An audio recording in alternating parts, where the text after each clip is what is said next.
Hello, guests and subscribers. A journey to Dumbarton Castle, unique in its geographical location and its amazing centuries-old history, begins with an introduction to the town where this historic building is located.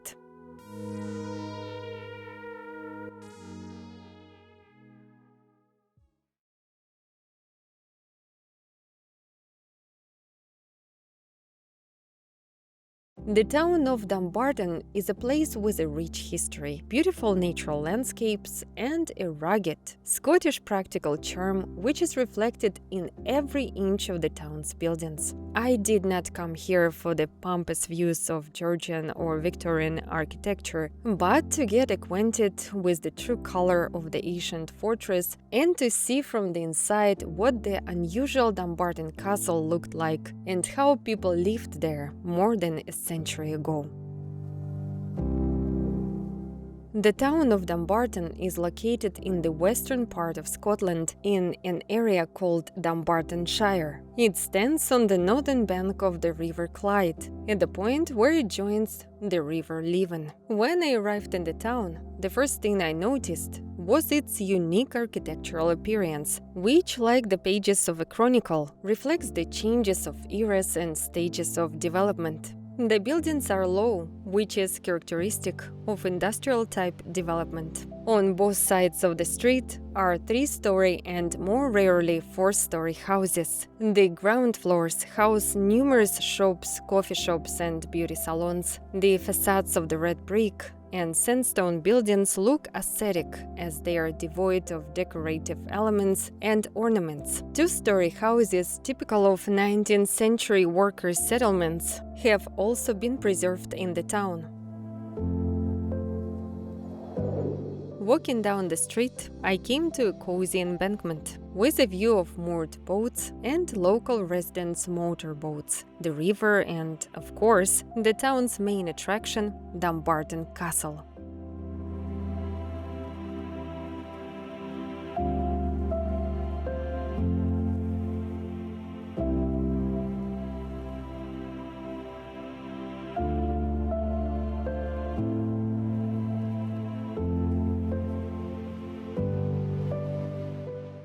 After walking a few dozen meters along the steep mountain, I found myself in the territory of a modern architectural monument, once one of Scotland's most powerful and important military strategic outposts. At the entrance, I was greeted by a welcome stand inviting me to take a walk into the past and enjoy the unique views from the top of Dumbarton Rock.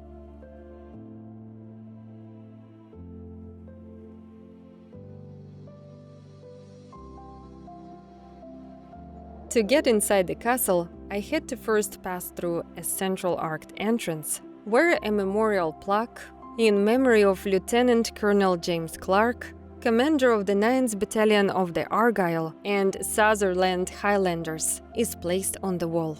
Then I had to climb numerous stairs and passageways, which lead not only to the main buildings of the complex, but also to the very top of the rock, which is about 73 meters high. There are 500 steps to reach the top. Dumbarton Castle itself is located between two cliffs, the lower white crag to the west and the big to the east. The cliff is gentler on the north side. This is where the large car park for cars and buses carrying visitors and tourists is located today. The cliff drops steeply on the opposite side down to the River Clyde. The waters of the River Leven wash the rock from the east and north. On the green plain, as if squeezed from both sides, stands the governor's house, which was built in the 18th century and served as the palace of the castle's ruler, the governor's house. Dumbarton Rock rises like a mighty guardian, not only over the mouth of the Clyde, but also over the town itself, which lies at the foot of the great guardian of peace and tranquility. Walking around the castle grounds, here and there I came across cannons, reminding me that Dumbarton Castle was primarily a military defense structure. Entering the governor's house, I found myself in a museum that told the history of the castle, displayed old images of the fortress and structures that have been irretrievably destroyed, as well as various items found here.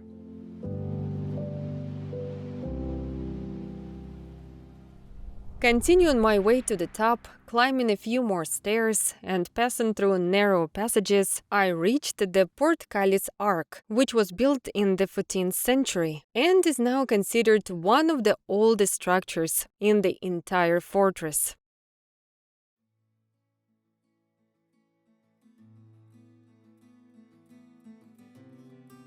Climbing the steps between the steep stone walls is, in itself, a breathtaking experience arousing genuine interest, because you never know what views will open up to you around the next turn or bend in the staircase. This makes a walk around the castle grounds similar to a mysterious journey into the past.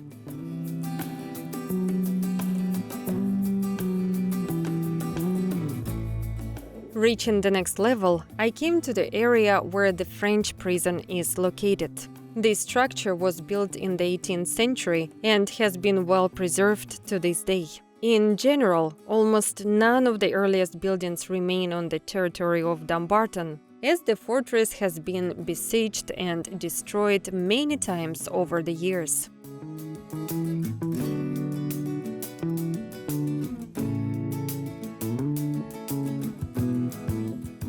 Dumbarton Castle is now considered the oldest fortification in Britain. Its history begins around 450 AD, when Saint Patrick reprimanded the soldiers of Ceredic, king of the Britons of Alt Clut, for raiding his Irish monasteries. Dumbarton was the center of the kingdom of the Britons until 1034. For many years, the fortress was a Scottish outpost that helped withstand Viking sieges. However, from 1263 onwards, the fortress no longer had such significant military importance. The castle fell into serious disrepair in the 17th century. Between 1670 and 1790, most of the original ancient buildings were demolished or destroyed completely. The structures that exist here today, including the French prison and the governor's house, were built after that time. But as I moved on, I came to a place that was discovered during excavations. This is the foundation of the tower where William Wallace was presumably held captive before he was sent to London for execution in 1305. Looking around, I noticed that even from this height, there were mesmerizing views of the town, the bay, the River Leven and River Clyde, as well as the natural Scottish landscapes stretching beyond the horizon.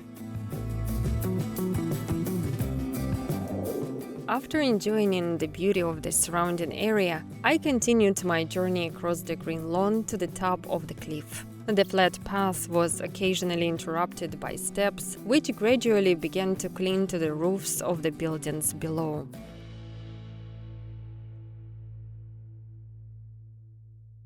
Another open area offered another magnificent view of the surroundings from the top. It was breathtaking to contemplate the beauty and realize that kings and nobles had admired the same beauty from Dumbarton Rock hundreds of years ago.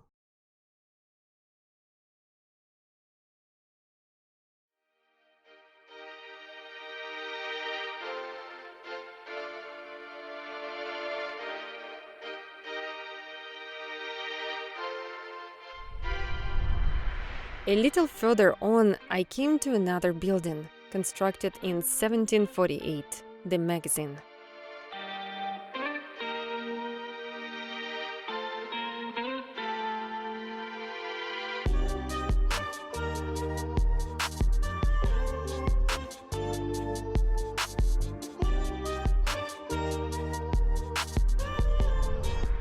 This was the end of my tourist route, as I had reached the top of Dumbarton Rock. It was time to take a good look around and capture the beauty that unfolds here. The wide expanse of the River Clyde, carrying its waters to the ocean, the hills of Campsie and Kilpatrick visible to the north and east, the town of Dumbarton spreading out at the foot of the cliff, and the boundless expanses of Scotland, shrouded in a light mist in the distance.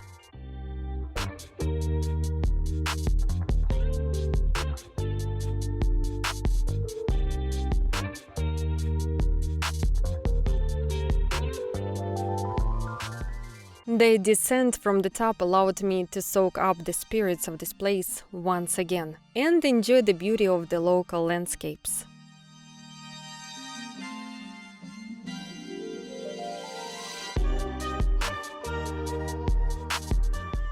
This place is definitely worth visiting to see the beauty and asceticism and simplicity, learn about the history of the oldest British fortification, and immerse yourself in the stories of the lives of generations of rulers and peoples who once lived in or visited the castle.